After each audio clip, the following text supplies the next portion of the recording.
everyone, this is Eugene Roddenberry. Dr. Mohammed Noor. Adam Nimoy, Leonard Nimoy's son. This is Leonard Crowfoot. This is Dr. Aaron McDonald, Star Trek Science Advisor and Lieutenant Commander McDonald on Star Trek Prodigy.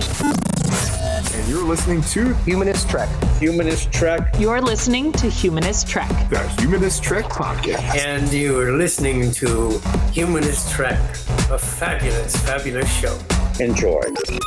And don't worry, you can do your Temporal Mechanics 101 homework later. Little peek behind the pod here today. Allie, today, March 22nd, is William Shatner's birthday. Is it? Aww. It's also in honor of his birthday. Speak like William Shatner Day. There's something on the wing. Something.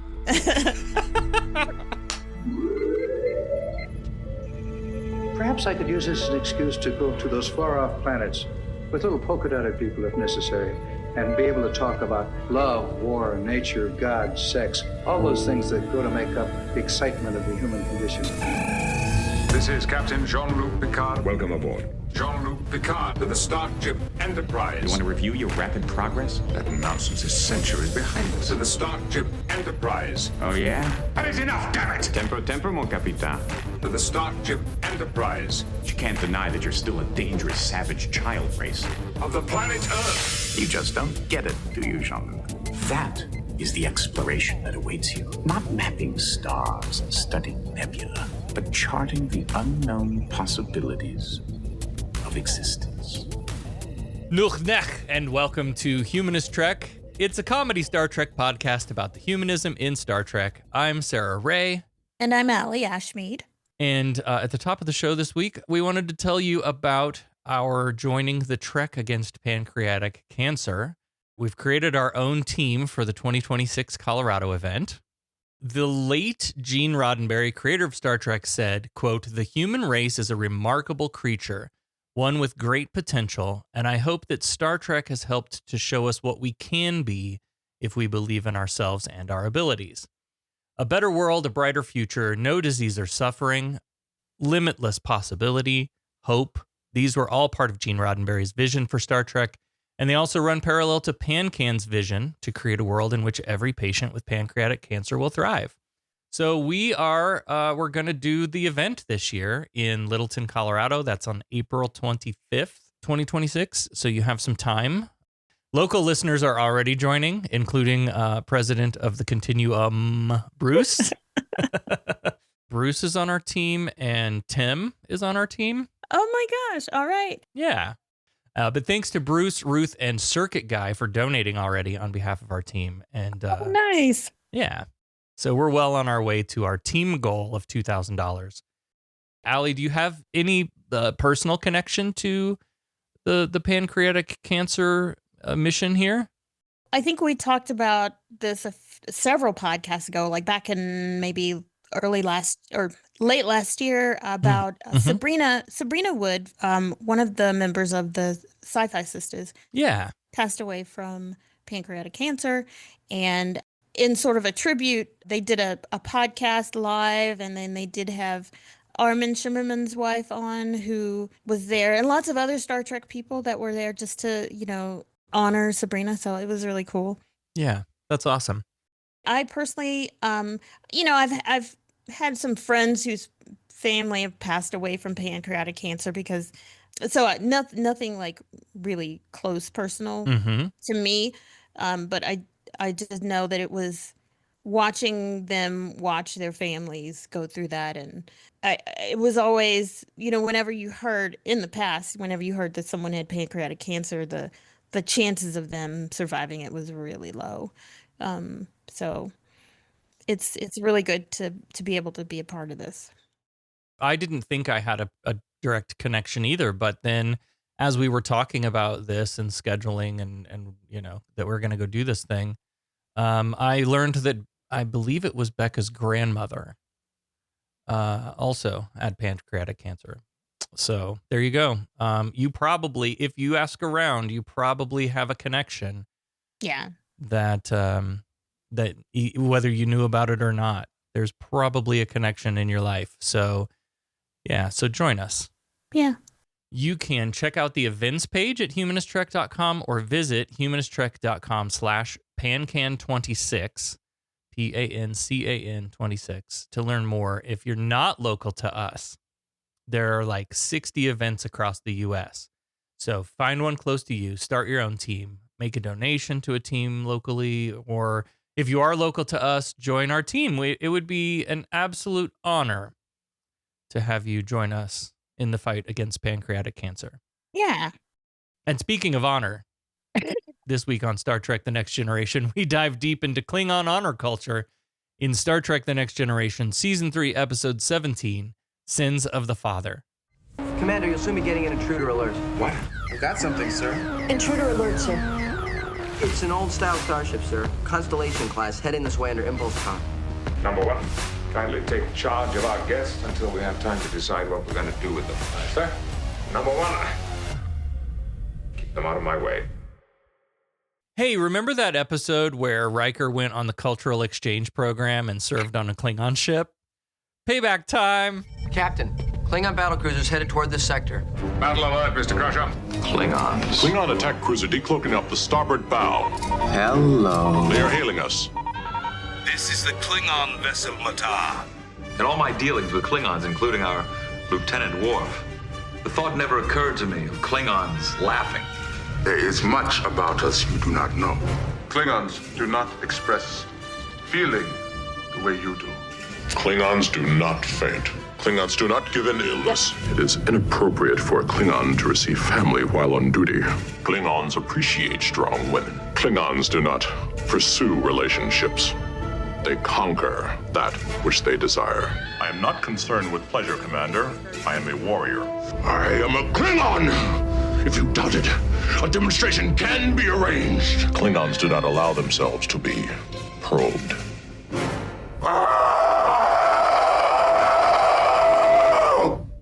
This time, the D is taking on a Klingon, and Picard and Riker are headed to the transporter room to greet Commander Kurn.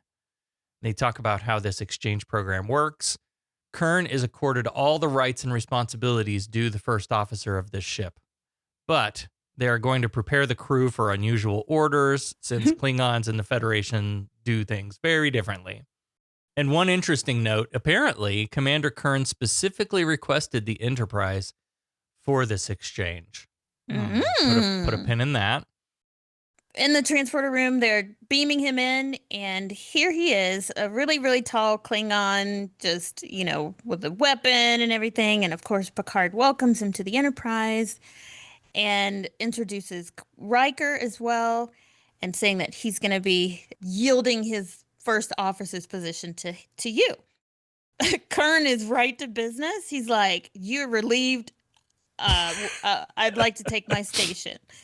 And Riker's like, "Don't you want to see your quarters and, do the whole hospitality tour of the ship thing?" And nope. Kurn is like, ready to go. This is, of course, the late, great Tony Todd, who left this Earth far too soon. He was 69. Yeah. He reprises this role several times, comes back as an old Jake Sisko in DS9, and again as an alien on Voyager, which I didn't remember.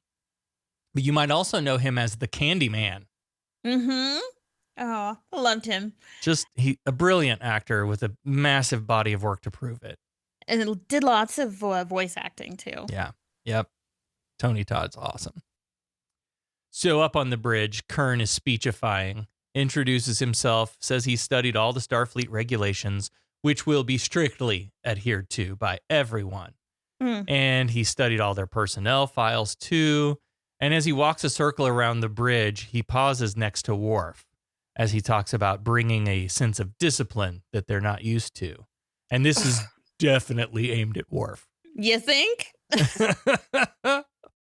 And then Kurn catches Wes and Data like whispering down front, and he's like, "Would you like to share with the class, acting Ensign Wesley Crusher?" And Wes is like scared out of his shit. "Oh, no, sir, Commander, sir. Sorry, sir." So then Kurn takes his place in Riker's spot, and he tells Picard, "We're waiting your orders." And so Picard says, "Let's go to the outer cometary cloud." And of course, Kurn says set the course, yada, yada, yada. And Wesley confirms. And then, of course, instead of saying, like, make it so or engage or whatever, Kern says execute, which is so, aggressive, but that's Klingon. Yeah, it's so and Klingon. Then off they go. Yeah, and we get a shot to Picard, and Picard you could see on his face is like, oh, this is going to be a weird fucking week, you guys. He's so annoyed. I am Kern, Commander rank Klingon Defense Force. You will address me as Commander or Sir at all times. I am fully aware of all Starfleet regulations, and they will be strictly adhered to by all personnel while I am in command. It is my intention to bring a sense of discipline that you may not be accustomed to. With your permission, of course, Captain. Oh, by all means, Commander.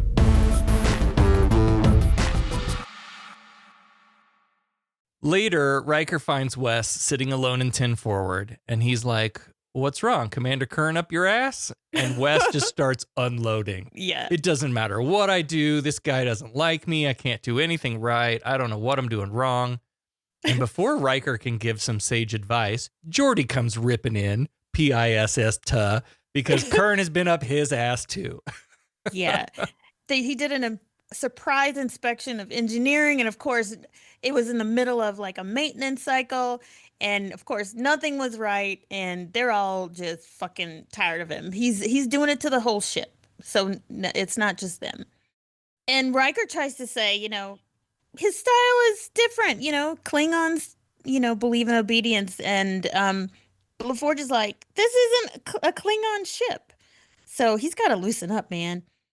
But Wesley says, he's been leaning into everybody, but maybe except the guy who really wouldn't mind it, which is Worf. He's kind of been ignoring Worf and hard on everyone else. Cut to the bridge where Kern is going easy on Worf. Please scan the asteroid field for me and such, which really starts to piss Worf off. But right when Worf's about to headbutt this jackass, he pulls it back together and calms down. But there's a moment there when they cut the camera to Kern, and he's looking at Worf real hard, as if to say something unspoken, like don't you recognize me, or do you know who I am, or something like that. That's what I got. But that was a great shot. Mm-hmm. In the turbo lift, Riker and Kern are headed to dinner with the captain, and Riker tries to offer Kern some guidance, given his own experience serving on a Klingon ship. This has got to be difficult for Kern, working with such a different crew. But Kern takes offense that Riker has even suggested that he needed any advice. He said if this wasn't a Klingon ship, he would have killed him for offering a suggestion. Oof. Which is, that tracks. Yeah, right. Totally tracks. Next, the senior staff and Kern have gathered in the captain's mess, and this is another famous meme moment from TNG. Picard is carving the Thanksgiving turkey next to a casserole and a Jell-O mold. Tell me you're from the Midwest without telling me you're from the Midwest. I know. Ugh. And Kern is like, what did you people do to that poor bird? Geordi explains that the food is replicated and cooked, and Kern is like, oh yeah, I was warned about your shitty food. Yeah. And I shall try some of your burned, replicated bird meat. It's just so good. Crusher comes up. She's so nice. She's like, try some caviar.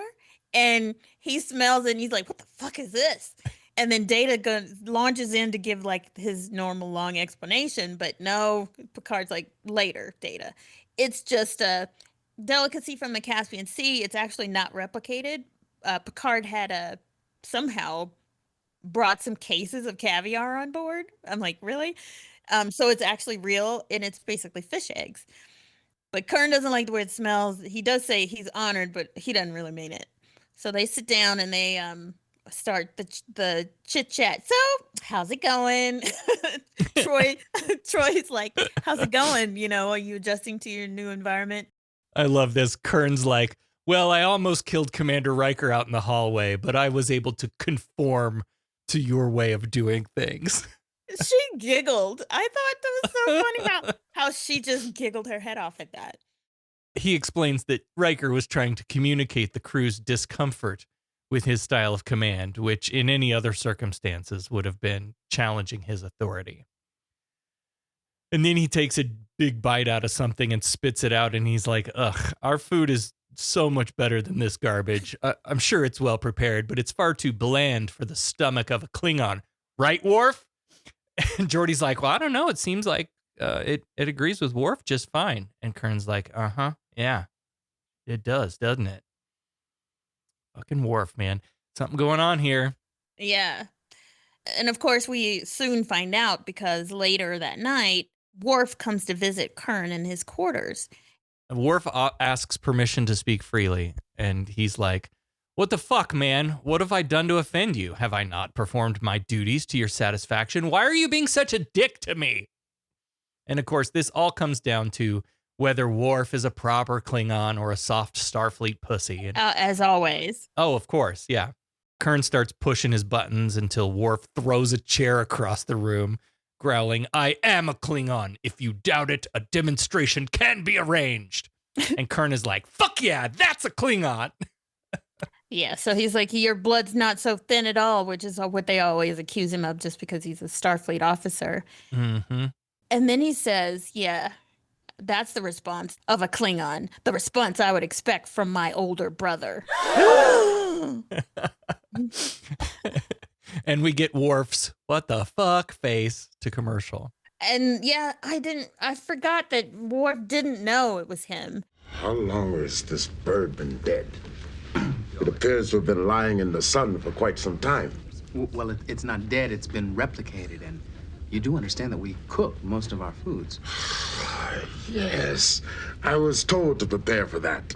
I shall try some of your burned, replicated bird meat.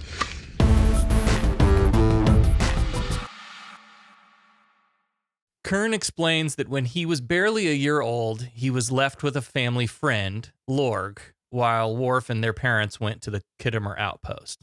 Put a pin in that. I have a question about this later. Okay. Of course, we know that the outpost was attacked and Worf's parents were killed. The Klingon High Command told Starfleet that Worf had no living relatives because they assumed the whole family was together and everyone else died. Meanwhile, Lorg, who was babysitting Kern, Lorg took Kern into his house and raised him as his own, and he wasn't even told the truth until the Age of Ascension.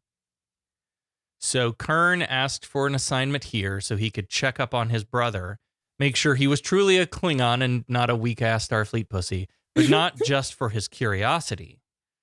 You see, the Klingon High Council has judged their father a traitor, and it is the eldest son's right to challenge this ruling. Why did they wait until now to try his father or judge his father? We find out later that the Klingons recently acquired a Romulan ship that had logs about Khitomer. Oh, okay. That's why. Gotcha. Yeah. So Worf goes straight to Picard to put in for some PTO to go handle this. But he also gives Picard some more details.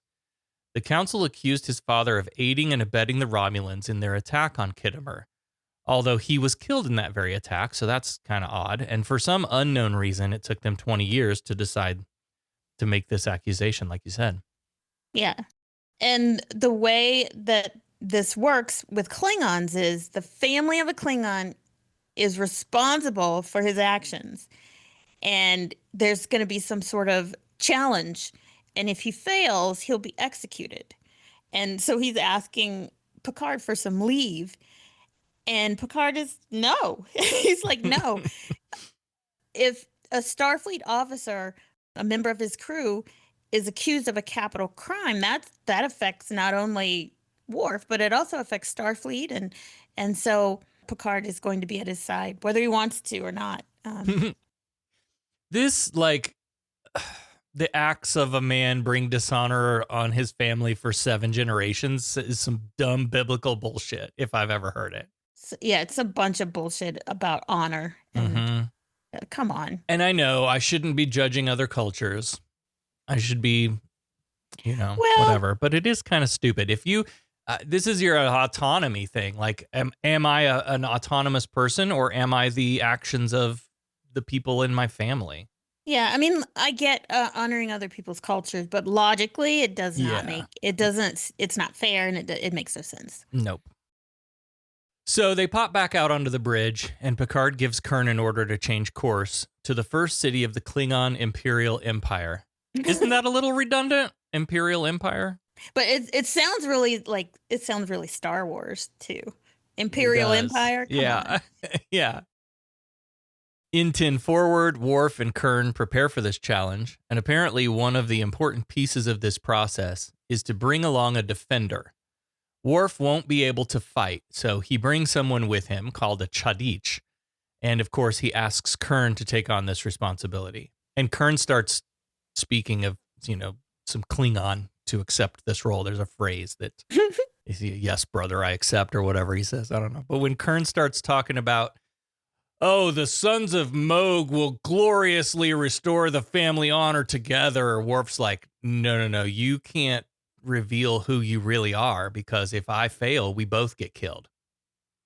And Kern's like, well, that sounds like some weak human bullshit. Like, aren't you a Klingon? Shouldn't we face this together as brothers? He's kind of right. But Worf is like, well, on this ship, you're my commander, but once we get to the council, you do what I tell you to do. And Kurn agrees.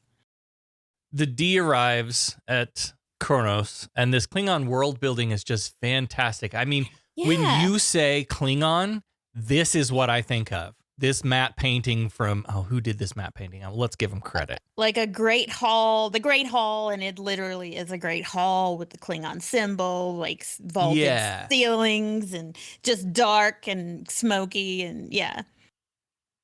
I saw a social media post the other day that somebody was like, one of the most interesting things about alien cultures in Star Trek is how great at branding they are. Mm-hmm. They all have a logo. Mm-hmm. Klingons are red. Federation is blue. Romulans are green.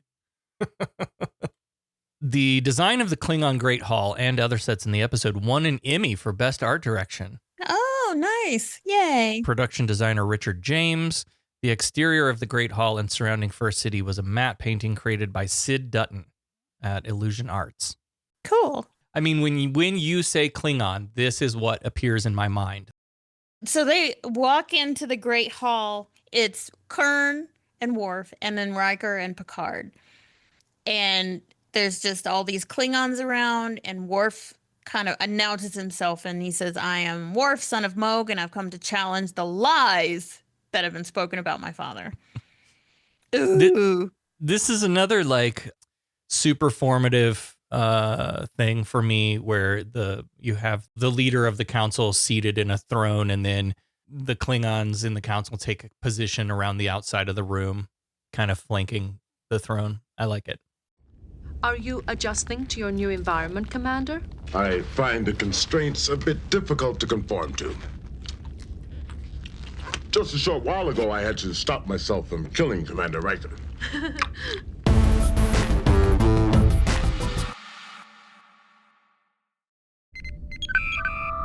Attention Starfleet personnel. Are you tired of endless duty rosters and warp core recalibrations?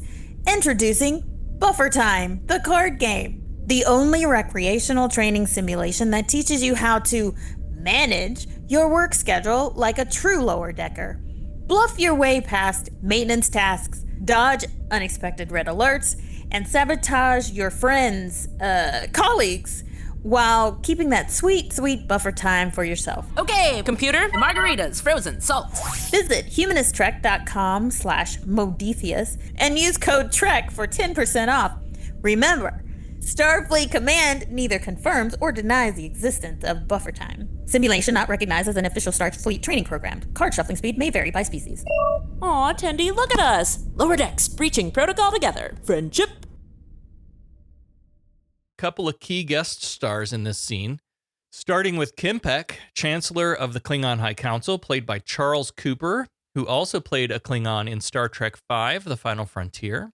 Cool. And I love when he sits, he does this flourish with his cape every time he sits. This like robe cape thing is the same thing that his Klingon character wore in Star Trek V, The Final Frontier, which I thought was interesting. Nice. And these two roles are kind of what he's known for, but he had a pretty long career going back to 1950. Oh, wow. Then we have Duras, played by Patrick Massett. You might know his work better as a writer and producer. He co-wrote Lara Croft Tomb Raider. Oh, wow. Wrote and produced for the Knight Rider reboot and Friday Night Lights.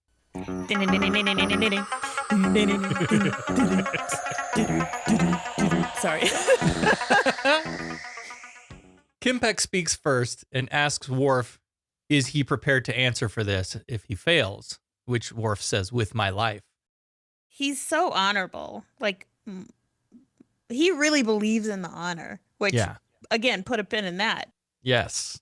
Then Kim Peck asks Commander Kurn why he's there, and he follows Worf's order to lie and say he's from the House of Lorg, and announces himself as Chudich, and another Klingon brings him a dagger, some ceremonial. It looks like a Diktag dagger. A what?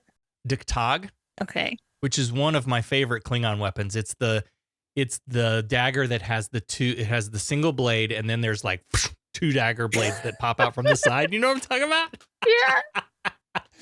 Yeah. Then Dura starts talking shit. You come up in here wearing this child's uniform, claiming a birthright you've forsaken, and you brought off-worlders too? Fuck you. Picard puts his chest out, though. He's like, I'm Captain motherfucking Picard of this motherfucking Enterprise. Like, he was like, but Duras is like, you don't mean anything here. But Kim Peck is like, let them speak. And then Picard waxes poetic about how Lieutenant Worf has served under his command with distinction, and he's earned his admiration and respect. And he's just hoping that having this council will clear his name and return him to duty. Then Duras lays the accusation out on the table. Moog sent the defense access codes to the Romulans, allowing them to destroy the Khitomer outpost. Thousands died, including Duras's father. So Morg. So Morgan Moog, Lorg. So Moog was a bitch traitor, and Worf's a bitch traitor too for coming here with this challenge. And Duras backhands Worf, and then to add insult to injury, he rips Worf's baldric off and says that Worf is a fool, and this challenge can only end in a fool's death. But Worf steps to him, though. He's like, today is a good day to die, bitch, and the bitch was silent. And the day is not over yet. So Kim Peck declares a recess, and then they'll reconvene for the Mekba, where evidence will be presented. So this is Klingon Night Court.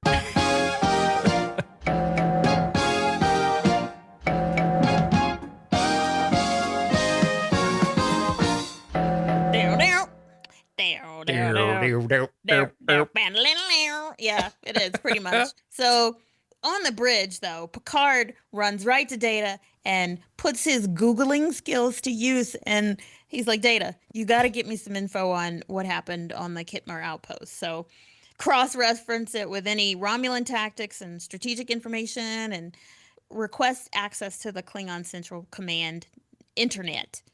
And then put all of that together and let me know what you find. Back on the planet, Kim Peck pulls Worf to the side for a private conversation about his frustration. You've got a private conversation. While Kurn steps away and is handed a note by some UC Klingon, and then he leaves. Kim Peck basically says, like, dude, you shouldn't have come here. Your life in the Federation wouldn't be affected by this at all, and besides, your father's dead. He says he served with Moog. And this definitely isn't how he wanted to remember an old friend, but it is what it is. And the present is more important than the past. Yeah. He's trying to get him to, like, okay, don't pursue this and just go back to your life at Starfleet. No shame, no judgment. Just let's forget this whole thing. That doesn't sound very Klingon, does it? Sure doesn't. Nope. Yeah, Worf's like, are you sure you're a Klingon? Because you're basically asking me to set aside our entire honor culture. Mm-hmm. Kimpek moves even closer and whispers, "Fucking leave, bro, or you'll die here, a traitor today." Yeah. Back on the D, Riker and Data are working on their research project, and they loop in Dr. Crusher to review some medical records for the ships that responded to Kittimer. Maybe there's something there they can use. And then back on the planet in some corridor, Kern is surprised by Duras, who knows the truth about him. Oh. They have a very similar conversation to the one Kimpek and Worf just had. You don't have to do this. You know, you can leave now and live, but if you stay, you're all going to be dead. So he's like, nah, we're doing this. And so Duras is like, okay, fine. Then you're going to die for him too. And then these two Klingon goons try to kill him and stab him in the stomach. This is a great Klingon Star Trek fight. Everybody was Star Trek fighting. Hoo, ha. Hoo, ha.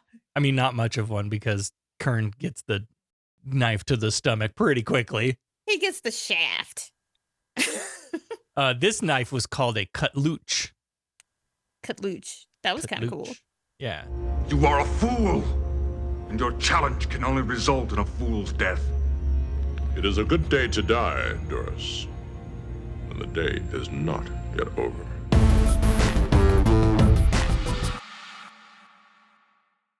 During the commercial, Kern was apparently found and beamed back up because in sickbay, Worf is explaining ceremonial assassination weapons to Dr. Crusher and laments that they should have let Kern die. Worf's like, yeah, now he's going to have to get killed a second time because Duras knows his house and we are both fucked. Yeah. And Crusher's like, well, you sound like you've already given up. Yeah. But luckily, back on the bridge, Data has found some interesting info. This is where we find out that they captured a Romulan ship recently. So that's how they kind of know that there was some sort of communication sent to the Romulans moments before the shields went down. And it looks like it was Worf's father.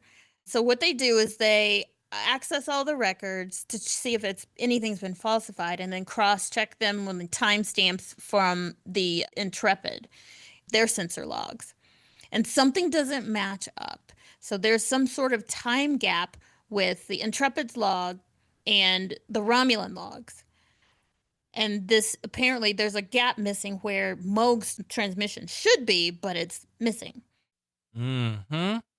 I liked how they did show and tell for this. They could have just said it, but on the screen, you see the side-by-side of the Romulan log and the Intrepid log and how it mismatches after the gap. I thought that was fun. Fun Okudograms. Anyway, clear evidence of some sensor data tampering. Yep. Meanwhile, Picard and Worf are in the ready room, and Worf is still a bit shocked that the leader of the Klingon High Council would ask him to basically abandon being Klingon, drop the challenge, and not fight for his family honor. And Picard thinks the Klingons didn't expect Worf to come make this challenge at all. They're clearly hiding something. Mm-hmm. Well, with his brother stuck in sickbay, Worf needs a new Chadich, and he asks Picard to stand in that place. And at first, Picard is like, gosh, Mr. Worf, I'm deeply honored, but surely there are stronger and younger men who you could choose to die on your behalf. Worf's like, nah, you're my ride or die. Maybe ride and die. We aren't quite sure yet, but you're definitely the guy.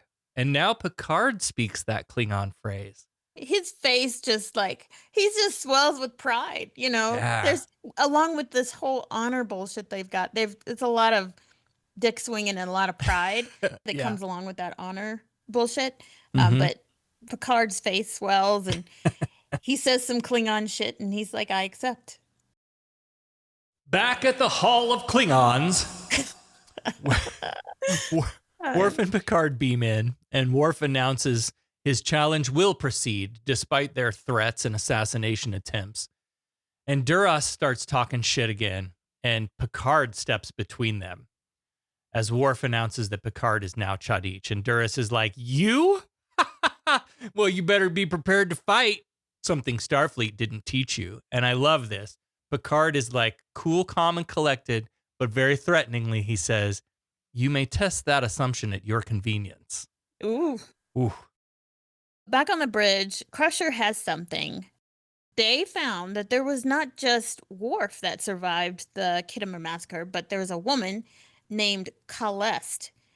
And they don't know who she was, but she was severely injured and transferred to Starbase 20 for treatment. Then she was separated from Worf, and then after that, she went home. And so they're now on a search to see if she's still alive and where can they find her.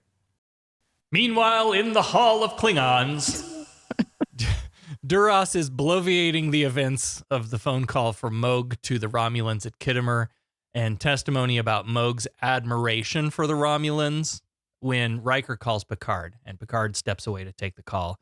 And Riker's like, hey, so we found this old lady who was there, and she lives in the old quarter of the first city.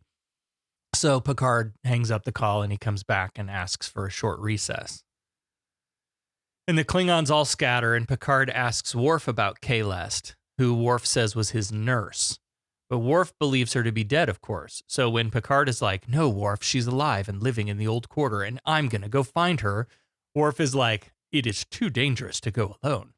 Picard, I love this. Picard's like, hey, I'm your Chadich.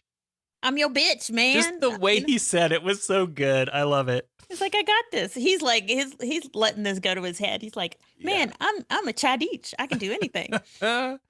But as he leaves, we see 3 Klingons lurking in the shadows nearby. Dun, dun, dun. This is not your world, human. You do not command here. I'm not here to command. Then you must be ready to fight. Something Starfleet does not teach you.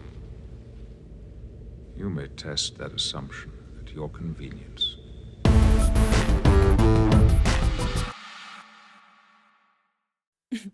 This reminded me of Star Wars. Again, Star Wars. Because Picard puts on this robe with a hood, and I'm like, this is some Star Wars Jedi shit. Yeah. Well, and the old city the old quarter that he's walking around in, I mean, it looks like a poor neighborhood in Star Wars, for sure. Yeah, totally. But he goes to this door and it opens. I guess when you live in the city, you just go into somebody's house. Yes. Anyway, there's an old woman shrouded in darkness, and she asks him, what do you want? And he says, I want your help. And she just says no. He's like, but you don't even know what I want. And she already knows that he is Chadich. She already knows. And even though she knows Worf's life is at stake, she's like, I can't help. I'm dead. Long time dead. He asks her some questions like, were you with Worf's father just before the attack? And she said no. Her life ended on Khitomer. She served a proud family, and that's all gone. Well, he's like, Worf not gone. And he needs you right now, but she just refuses to help. But at least she does tell him that Moog was not a traitor and that he was loyal to the Empire. But he did suspect somebody else of plotting with the Romulans. And he followed them to Khitomer, so that's why they were on Khitomer. And why did he bring Worf with him? Why would you bring a child with you? That's what I'm saying. Why was Worf there at all? This is some weak backstory filling in the blanks to me. Yeah. If you're going to follow someone suspected to be plotting against the Empire, why would you take a child? Yeah, leave your kids at home. Yeah. But anyway, she does say that she doesn't know who the traitor was. So Picard just realizes, well, I guess we don't have any way to prove Moog's innocence, and Worf is going to die. And then she tells him, you need to leave. I'm dead. Just as a reminder, I'm dead. This is Thelma Lee, whose first credit is a comedian on the Ed Sullivan Show in 1962. Holy moly. Wow. Yeah. And then she didn't have a lot to do until the 80s and 90s, where she appeared on episodes of The New Odd Couple, Doogie Howser, MD. Oh, man. I remember that show. Ending with a couple episodes of Love Boat: The Next Wave.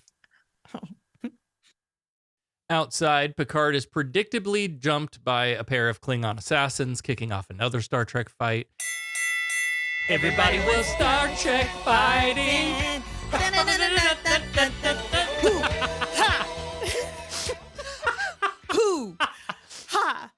And he's able to pull his dagger and shove it into the gut of one attacker, but the other gets Picard pinned up against a wall.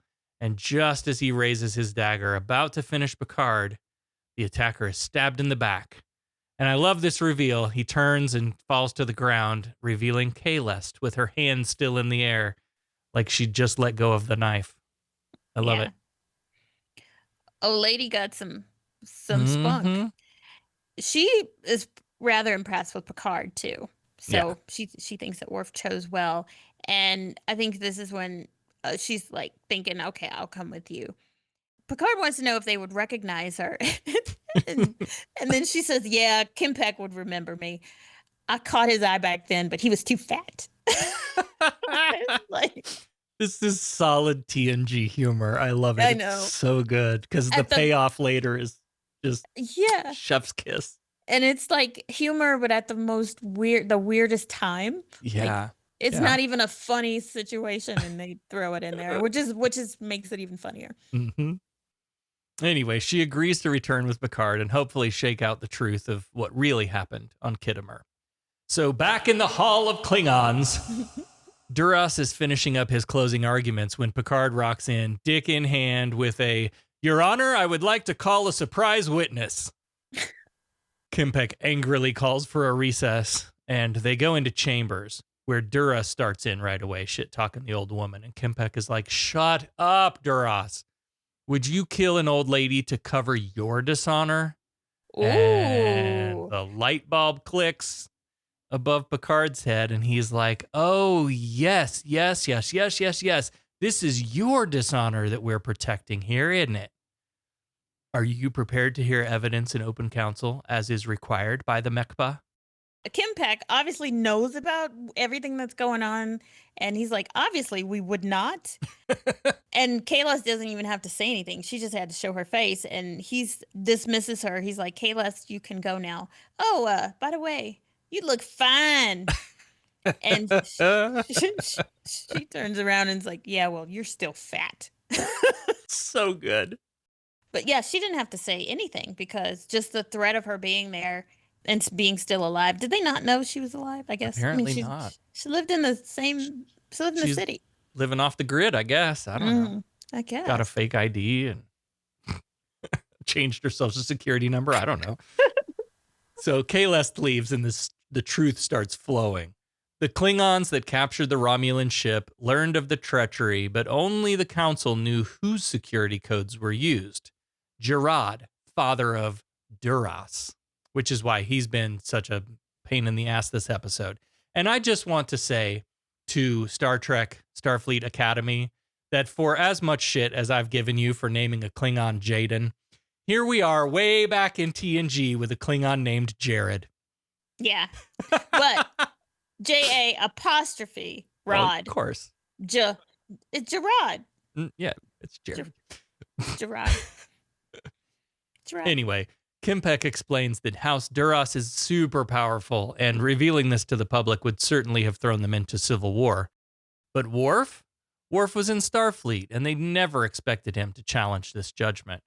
And they certainly had no idea there was another son of Moog. They really thought they had this whole plot figured out. Then this is what's so disturbing about their honor. They're willing to basically sacrifice Worf or somebody else to keep the powerful family in power and everything. The public perception, none the wiser. So Picard's like, "Well, as someone who's been through many Star Trek procedurals, I can confidently say that Worf's challenge is successful and his family honor restored. Right? Right? Nope. Wrong." Kim Peck's like, "No, this evidence is not going to come out and the judgment stands." And Picard's like, "Wow, you admit the truth and yet expect Worf to die now? What does that say about your precious bullshit honor code?" Mm-hmm. Because it stands to destroy the Empire, they're not going to sacrifice the Empire for one family's honor. One family that isn't as powerful doesn't really mean anything. And of course, Picard finds this unacceptable, but of course he's not Klingon. He doesn't really have anything to say in this, as Duras points out. But then he takes off his Chadich hat and puts on his Captain of the Enterprise hat back on. And he's like, well, you're not going to kill one of my officers, and I'm not going to turn Kern over to you. Protect your secrets if you must, but you will not sacrifice these men. And then Worf is like, I will die for the Empire. And Picard's like, Worf, shut the fuck up. No, you won't. What the fuck are you saying? I know. Worf shuts him up, though. The Chadich will be silent. And he asks Kempek to let Kern go and continue to keep his true family bloodline a secret. Duras is like, well, that wouldn't work. The same bullshit honor culture that brought you here with this challenge would require Kern to seek revenge. So Worf offers Kempek a deal. Let my brother go, and I will accept discommendation in open council. And Kempek's like, this is going to work. This is great. That's the same thing as admitting that your father was guilty. And Worf's like, yeah, I know. So Kempek says, your heart is truly Klingon, and nothing that happened here today will ever be spoken of again. I'm so mad, but whatever. Mm-hmm. Well, there's one moment here that made me feel a little better. When Duras starts to leave, Worf puts his hand on his chest and stops him and says, you are the son of a traitor. And backhands him across the face and goes, okay, now I'm ready. I know. So good. Back out in the Hall of Klingons, Kern asks Picard why Worf is doing this, and Picard explains that someday their family name will have to be cleared, and in order to do that, Worf needs a son of Moog alive with his honor intact. He says there will be another day. Do not forget what he does here today. And do not let your children forget.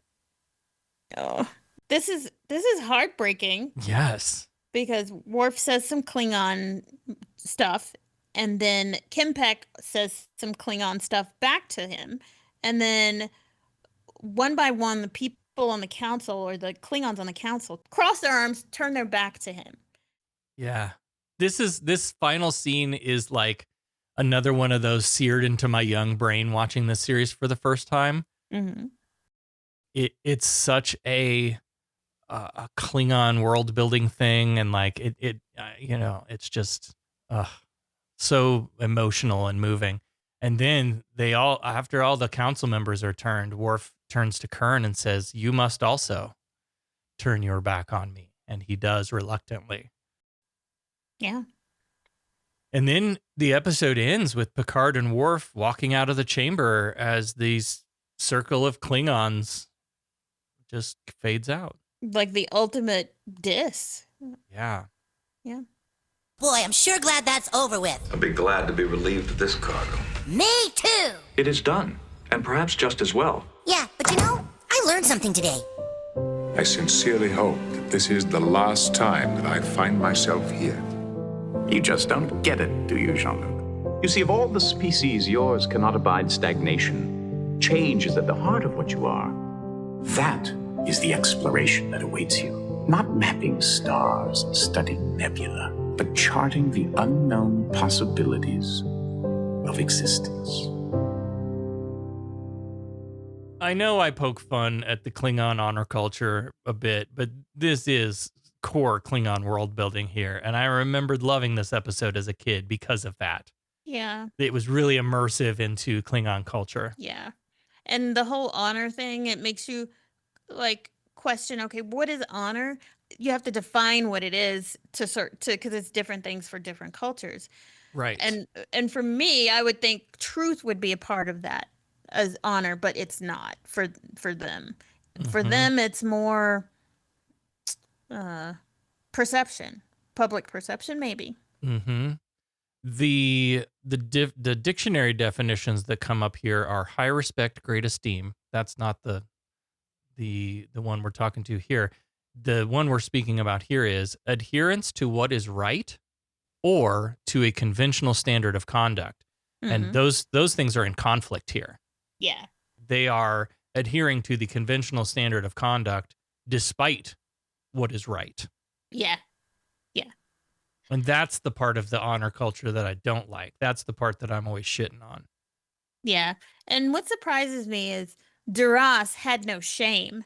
Mm-hmm. He's trying to thrust the shame upon Worf when in reality, Worf's family didn't do anything wrong. And his family was the one who did something wrong. So in his mind, he's cool with the lie, but he's also bought into the lie that his family, he shouldn't have any shame. It's crazy. He should be ashamed. Why doesn't he feel the dishonor? None. Yeah. He's the one that's not truly Klingon. Yeah. This episode also says a lot about what a government might be willing to do to protect powerful, influential people. Oh, you think? Oh my goodness. You know, this probably has been here from the beginning of this nation, that underlying distrust of government. Mm-hmm. But it's front and center right now in our lives because the people that say they distrust government the most are the ones running it. Absolutely. And those people cannot be trusted. No. They can't be trusted. No, it's their projection, because when we're in power, that's what we would do. So we just assume that everyone in power would do it too. Mm-hmm. And that's possibly true, but not necessarily true. And I'm wondering if is there something about being in power that corrupts you and makes you throw all of that out the window when you're not in power and you want to believe all the good things. Right. But then it just, once you get in power, you're like, this is kind of nice. Mm-hmm. I wonder if I could get away with this. And I wonder if that's what's happening sometimes. Well, power tends to corrupt, and absolute power corrupts absolutely. Yeah. It's a famous quote from the 1800s. So yeah, I think there is some truth to that. And that seed of doubt, that idea that governments are inherently untrustworthy and doing shady cover-up shit like this all the time. Yeah. I think they reflected it in this episode in an interesting way. Yeah. Then you have Worf, and holy shit, his whole life changes in this episode. And I really like the way that it ended. There's no chair chat. There's no happy resolution.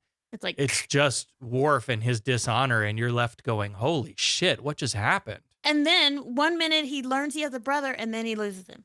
So it's like, yeah. And what's going to happen next? Yeah. And so I read that the producers talked about how this episode is really one of the early examples of setting up a long story arc that carries forward into, future episodes. Yeah. And it really kind of showed them that these episodes don't have to be strictly episodic and unconnected to each other, that they could do stories that, that we follow up on later. Which is brilliant, which is why we have so much Star Trek now, because they left those strings to be tugged on. Which later. I think also led to the ability for Deep Space Nine to serialize. Mm-hmm. They saw something in TNG about those storylines that carried through, multiple seasons that the formula could work. Yeah. It was really good. Are you going to rap for the assassins? I did. I will. I do. I can. Are they the only ones that died in this episode? Yeah, I believe so. Yeah. Okay. All right. We're here together to honor our friend and comrade. We will all find time to grieve for her in the days that are ahead. But for now, she has asked that we celebrate her life with this.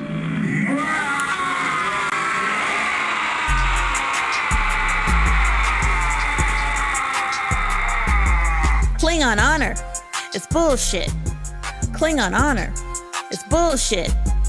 Worf's honor at stake, Picard gave a great speech. Hey man, I got your back. I'll be your Chai Deech. So Data did some digging at Picard's behest. They found a possible witness, and her name was Kyle. Well, he found her. She didn't want to talk, but Picard didn't know that he was being stalked. Picard was assaulted by 2 Klingon goons. Picard was handling his business when she changed her tune. He got one in the gut. She got the other from the rear. She said, "You're so brave. I'll come with you, dear." And so the story goes. We can handle all the pleasantries later. Now, let's get down to business. I am willing to pay handsomely for you. I think you've had a little too much to drink. Now, what do you know about my money? Your money? The money he stole! You stole his money? Those vouchers I gave you were every bit as good as Latinum. You can spend Latinum almost anywhere. Those vouchers are only good at your bar. As always, we want to thank everyone who supports the show, and a special thank you to our founding admirals at patreon.com/humanisttrek. Thank you to Allie, Peter, Sarah D, Bruce, the Baron Currid podcast, and some call him Tim. And this week, we have a new ensign joining the ranks. Do we? A welcome aboard to Leonard John Crowfoot. Oh my gosh! Thank you, Leonard. Thanks, Aw, Leonard. Leonard had such great things to say. Let me read it to you, actually. Okay. Dear Sarah and Allie, wow, I just saw the video and just loved it. It shows loud and clear that you are so talented, informative, concerned, passionate, and loving. What a great episode. I am so proud to be on your show. Thank you so much for including me in this podcast episode of The Offspring. I am honored. Love, Aww. Peace, and harmony, Leonard Crowfoot. Oh I my love him. gosh, she's so great. Aw. Right? Thanks, Yeah. Leonard. Thank You're the you best. so much. Yeah, totally. It's always such a pleasure to have him on. It is. Captain, Starfleet Academy is requesting an update on our estimated arrival. Finalists, please take your seats. I must admit you have a very fast mind. Once I realized it was a trick question, there was only one answer. Although only one student will be chosen for the Academy, any of you could easily qualify. Candidates, good luck. You got called to the superintendent's office. It's a story I'd like to hear.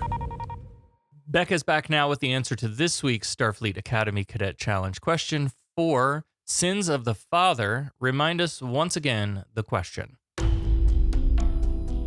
What redundant order does Picard give during this episode? Now. I would just like to say that I left and now realize, in hindsight, that this question was phrased incorrectly.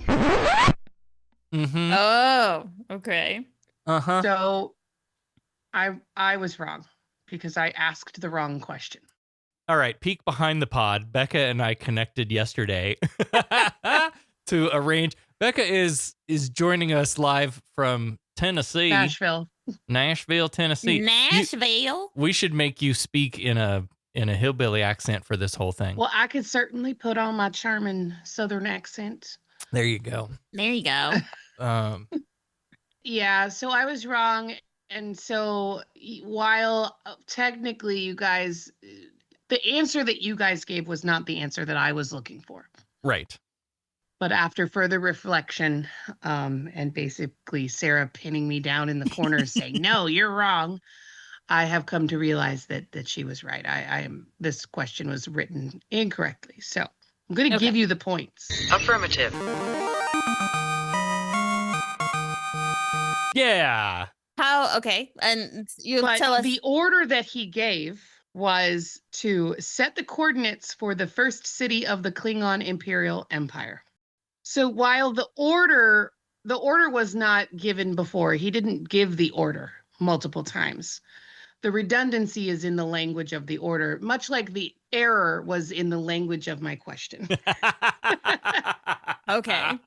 So the redundancy is that imperial is a word for empire. So to say go to the Imperial Empire is redundant. But the order itself wasn't redundant. And so asking the question, what redundant order does Picard give, gave you guys the impression that he gave an order multiple times where it wasn't. It should have actually been something like, what type of redundancy was in an order that Picard gave? Yeah. Mhm. Okay. All right. Okay. Cool. So We I'll give forgive you the you this points, even though you said shields up and red alert, and that wasn't what I was looking for. Yeah. But you get the points out of a technicality on my end and my error. I love it because we never would have gotten Imperial Empire. No, for damn sure. maybe if I had worded it correctly, I would have been laughing my ass off right now because you would have been wrong because that's just how it works. But Yeah. I will take this one. Well, we definitely talked about the Imperial Empire during the episode. Yeah. So, Right. yeah. All right. Next time on Humanist Trek, we'll discuss Star Trek The Next Generation Season 3, Episode 18, Allegiance, Without the crew's knowledge, Captain Picard is kidnapped and replaced by an evil imposter. Okay, this is the one I remember where he's transported into this prison cell with like 3 other people, but one of them is actually like one of the keepers or something. Yeah. Yeah. And I think it's another one of those episodes where it's one of those powerful aliens. They just wanted to like find out what makes humans tick or something, some shit like that. So they just like kidnap and replace people. Like we always say aliens are doing to us. They did that to Picard. I think this is the episode. Yeah, not that that'll help us, but what is our question for allegiance? Let's play another round of Name That Recycled Script. Oh, fuck. What TOS episode made this one feel like deja vu? What was the TOS episode where they body snatched someone and they? Oh my God, was it Kirk? It had to be Kirk. I think it was Kirk. Yeah, it was Kirk, wasn't it? Because he was walking around. See, the only thing I can think of is the Mirror Universe one, but that's not it. No, this was they body snatched him, and then they put him in didn't they put him in another Enterprise? Remember? Was this the one with the green people outside the window? Oh yeah, that's it. What the fuck is it called though? I don't know. You're gonna need an episode name, so if you want to look up the green people or whatever it is to figure out what the episode is. Can we look at episode titles? I'll allow it. You have 30 seconds. Somebody play the Jeopardy music. She's allowing us to look it up. Because I'm not going to know the episode, so without the episode name, I don't know what you're talking about. Wow. I think they're green people. It wasn't Orion. No, they made a replica of the Enterprise on the planet. Yes. I think it was the Mark of Gideon. The Mark of Gideon, yes, I believe you're correct. And final answer. Okay. Because I ain't got anything better than that. Mark of Gideon, both of you? Sure. Yep. We're out of time anyway. You are. And I'm not going to put Jeopardy music in. I'm going to put countdown music That's in. That's great. Oh, I love it. Yes. Oh my God. Funny. Love it. I want to watch more countdown. If anybody knows us, they'll love that. I wish there was like episodes that we could actually get new ones every day. We need to move to the UK so we can watch the real one. Mm-hmm. There's a way you can do it. No, but I won't. Well, if you want to guess at what Star Trek TOS episode that was, you can head out to your social media, share this episode with the hashtag Starfleet Challenge, and we'll pick out a winner. And next time we'll discuss Star Trek The Next Generation Season 3, Episode 18, Allegiance. It's a good day to die, isn't it? Beverly? I mean, Beverly?